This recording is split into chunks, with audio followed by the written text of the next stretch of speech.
नमस्कार, मैं हूं अंजना और आप देख रहे हैं आजाद भारत समाचार। आइए शुरुआत करते हैं आज की एक खास खबर से। Saurabh housing society sector 3 Charkop Kandivali west Mumbai 65। Saurabh housing society अपने भ्रष्टाचार से बचने के लिए कर रही चुनाव से पहले समिति की हो जांच, होंगे बड़े खुलासे, रहवासियों का दावा। सौरभ हाउसिंग सोसाइटी के रहवासी ने सौरभ हाउसिंग सोसाइटी के ऊपर कई गंभीर आरोप लगाए हैं। शिकायतकर्ता के मुताबिक इलेक्शन होकर 7 साल गुजर गए लेकिन अभी तक इलेक्शन नहीं हुआ, मतलब 2 साल तक बिगर इलेक्शन की समिति चलाई गई, जिसे लेकर उन्होंने सौरभ हाउसिंग सोसाइटी से कई दस्तावेज और डॉक्यूमेंट मांगे, लेकिन समिति के पदाधिकारी देने से साफ तौर पर इनकार कर दिए और छुपे तौर पर उन्हें धमकी भी दे रहे हैं। जानकारी है कि उनके परिवार पर भी दबाव बनाया जा रहा है ताकि वे डॉक्यूमेंट न मांगे। शिकायतकर्ता ने बताया कि 19 फरवरी को उसने इस मामले को लेकर एक अर्जी दाखिल की थी, जिसके एवरेज में जाँच और कार्रवाई तो हुई नहीं बल्कि उल्टा 4 मार्च को समिति को चुनाव रख दिया गया। अब ऐसे में सवाल ये उठ रहा है कि जब समिति पूरी तरह से खंडित हो चुकी है और 2 साल बगैर चुनाव का चल रहा है, बगैर सहमति चुनाव कैसे रखा गया। सूत्र बताते हैं कि रीडेवलपमेंट को लेकर समिति बहुत बड़े भ्रष्टाचार को अंजाम दे रही है। आनंद फानन में चुनाव करके पदाधिकारी बिल्डर के साथ साठगांठ कर मोटी रकम कमाने की फिराक में है, जिसे लेकर अब अस्थायी और रविवासियों ने अपनी आवाज़ बुलंद की है। जो शिकायत पत्र हमारे हाथ लगे हैं उसमें सौरभ हाउसिंग सोसाइटी के 6 रहवासियों ने अपना सिग्नेचर करके अपनी नाराजगी व्यक्त की है। अब ऐसे में चाहिए कि चुनाव अधिकारी पहले पूरे मामले की जांच करें और उसके बाद चुनाव चरण। शिकायतकर्ता ने यहां तक दावा किया कि अगर प्रशासन इस मामले में गंभीरता ले और बारीकी से जाँच करे तो पिछले 2-3 सालों में जो भ्रष्टाचार किए गए हैं वे दूध और पानी की जैसे साफ हो जाएंगे। जबकि इसी कर को इलाके में कुछ दिन पहले मुख्यमंत्री देवेंद्र फडणवीस और प्रवीण दरेकर ने खुले शब्दों में डेवलपमेंट और दली को लेकर सख्त कार्रवाई के संकेत भी दिए हैं। भविष्य में जो धांधली चल रही है, मुख्यमंत्री क्या इस पर ध्यान देंगे, इस पर सबकी निगाहें टिकी हुई हैं। मुंबई से आजाद भारत समाचार के लिए अजित कुमार सिंह की रिपोर्ट। आमच्या गोपाळभाईंनी उत्तर मुंबईचा खासदार म्हणून अतिशय चांगलं काम केलं। आता या उत्तर मुंबईला उत्तम मुंबई करण्याचा विडा हा पियुषभाईंनी उचललेला आहे। मी आपल्याला एवढंच आश्वस्त करतो की महाराष्ट्राचं सरकार हे पूर्णपणे या आपल्या प्रयत्नांमध्ये आपल्या पाठीशी उभं राहील आणि याकरता जे जे करण्याची आवश्यकता असेल ते आम्ही करू। मी पुन्हा एकदा या गोष्टीचा आनंद व्यक्त करतो की काही लोक हे केवळ मराठी माणसाबद्दल बोलत राहिले पण त्यांनी काहीच केलं नाही। पण आज मला या गोष्टीचं समाधान आहे की आम्ही त्या मराठी माणसाला त्याचं हक्काचं घर हे या ठिकाणी देऊ शकलेलो आहे आणि भविष्यातही हा माझा संकल्प आहे की जोपर्यंत स्वयं पुनर्विकास ऑटो पायलट मोडवर जात नाही तोपर्यंत जेवढे बदल करावे लागले तेवढे बदल करण्याची माझी तयारी आहे। त्या संदर्भात सगळे बदल आपण करूया आणि स्वाभिमानानं स्वयं पुनर्विकासातून या ठिकाणी आत्मनिर्भर अशा प्रकारचा आमचा मुंबईकर हा उभा करण्याचा संकल्प आज मी घेतो। आणि या चांगल्या कार्यक्रमामध्ये प्रवीण भाऊ तुम्ही मला निमंत्रित केलं। आतापर्यंत स्वयं पुनर्विकासाच्या इमारती फोटोमध्येच पाहत होतो, आज प्रत्यक्ष पाहून सीन याच्यामध्ये अद्यापही लोकांना अडचणी आहेत।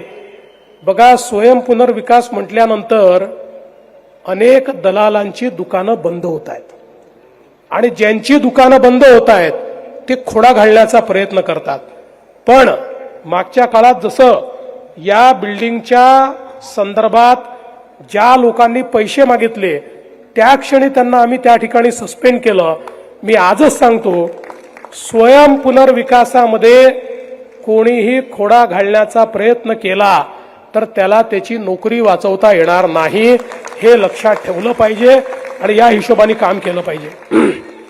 आणि म्हणून सिंगल विंडो सिस्टीम जी आपण तयार केलेली आहे ती अधिक प्रभावी कशी करता येईल या ठिकाणी उभा राहावा अशी अपेक्षा। साहेब घाडगे म्हणून फॅमिली आली। शेवटचं माझं पियुषभाई एक किस्सा असा आहे, मी आता पै महाराज आपले प्रल्हाद पै यांच्याकडे गेलो होतो। घाडगे ट्रॅव्हलचं उद्घाटन झालं, वारकरी संप्रदायाचे आहेत, त्यांना घरातनं बाहेर काढत होते।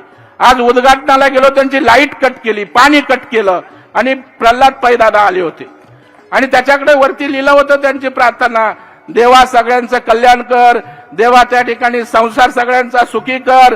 मी बोललो देवाभाऊच आज त्या ठिकाणी येत आहेत, त्याच्यामुळं या ठिकाणी या घाडगे परिवारासाठी मी सांगतो संवेदनशीलता काय असते। मी रात्री साहेबांना फोन केला, बोला वारकरी कुटुंब त्या ठिकाणी त्यांना घरातनं बाहेर काढतायत, जागा त्यांची फ्लॅट आहे, कोणतरी बळकावायला मागतोय.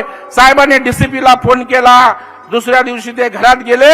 आता प्रल्हाद दादा पै आणि मी त्यांच्या ट्रॅव्हलचं ओपनिंग त्या ठिकाणी करून आलो. असा नेता आज या ठिकाणी लाभलाय. साहेब काल पाटकर अगर वो इतना यहाँ पे आकर अनाउंसमेंट कर चुके हैं तो यहाँ पे अगर 100 सोसाइटी में 90 सोसाइटी इसी तरह से अगर चोरियां कर रही है तो इसकी जांच हर सोसाइटी की तरफ से होनी चाहिए और बाकायदा वहाँ पे एक अलग शासन लागू करना चाहिए कि भाई अगर वो उस तरह का शिकायत आ गई है तो वहाँ पे क्योंकि माड़ा के लिए बैंड्रा और बैंड्रा ईस्ट की तरफ खेरवाड़ी की तरफ एक अलग एक वहाँ पे बिठाया गया है कि अगर कोई भी कंप्लेंट है, अगर कोई अलग हिसाब से माड़ा का ऑफिसर या कोई भी अगर एक रिश्वत लेना चाहता है या उसके ऊपर कंप्लेंट करने के बाद इग्नोरेंस आ रहा है तो वहाँ पे जिस तरह से बिठाया गया है उसी तरह से हम चाहते हैं। और हमने सुना भी था एक 3-4 साल पहले जब कोई नए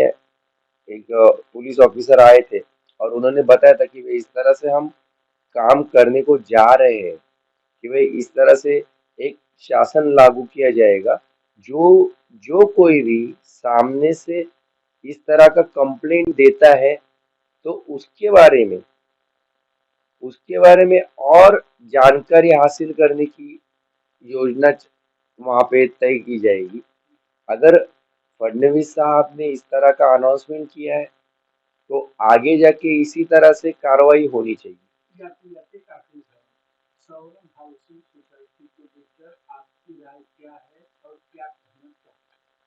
सौरव हाउसिंग सोसाइटी जो सोसाइटी नंबर 383 है, सेक्टर नंबर 3 में स्थित है, उसके बारे में हम ये चाहते हैं कि जो लोग अभी तक शासन करके बैठे हैं और जो लोगों ने वहाँ पे जिस तरह से पैसे का एक व्यभिचार किया है उसकी तरफ ध्यान दिया नहीं, क्योंकि वो पूरा का पूरा सोसाइटी के जो प्रामाणिक और एक अच्छे नागरिक या वहाँ पे जो मेंबर बन के बैठे उनका पैसा है और वो अपने हिसाब से वो खा रहे।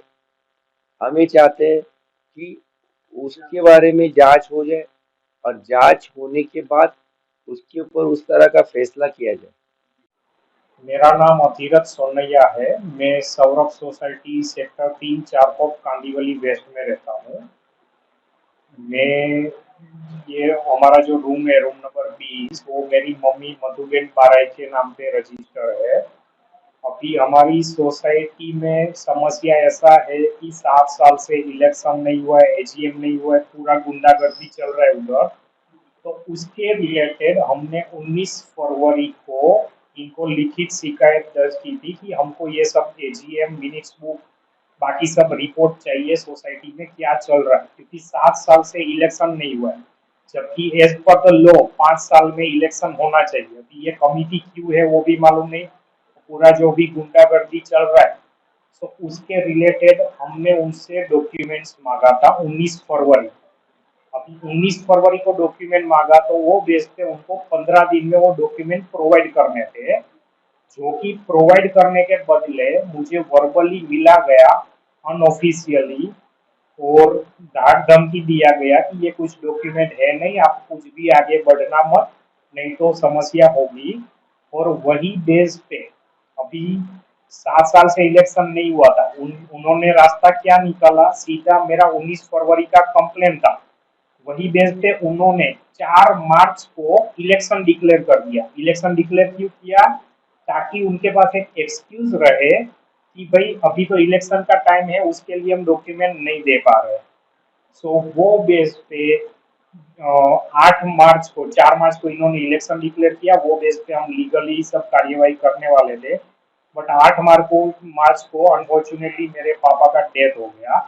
सो ये लोग इतने गए गुजरे हैं कि वो सिचुएशन का भी फायदा उठाते हुए जब उनको मालूम पड़ा कि ये सिचुएशन है, तो एज पर द हिंदू अपना जो भी रीति रिवाज ये रहता है जो अंतिम क्रिया का, सो उन लोगों को मालूम था कि भाई अभी ये जाने वाला है मतलब जो पापा का नवमी था, तो उस दिन 16 मार्च को मैं जाने। खबरों में अब तक के लिए बस इतना ही। फिर होगी आपसे मुलाकात ऐसी एक खास खबर के साथ। तब तक के लिए नमस्कार और देखते रहिए आजाद भारत समाचार।